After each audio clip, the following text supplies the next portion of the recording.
یه کسی به امیرالمومنین گفت دوستت دارم. حضرت فرمود دروغ میگی.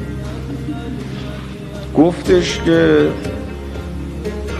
راست میگی، من دروغ بهت گفتم، دوستت ندارم. اما از کجا گفتی که من دروغ میگم؟ فرمود وقتی ارواح ما رو خدا در عالم ملکوت خلق کرد، تمام ارواح دوستان ما رو به ما ارائه داد. گفت رفیقاتون تا قیامت اینان، من تو رو تو اونا ندیدم، به این خاطر میگم دروغ. ما رو که دیدین،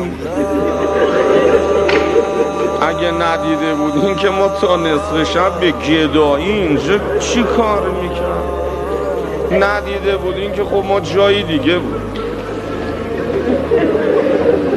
اما علی جان مسئله اینه که ما گول خوریم. شما میخواین ما گول نخوریم، کمک بدین به هم. ضعیف کلا سرمون بزن، ساده.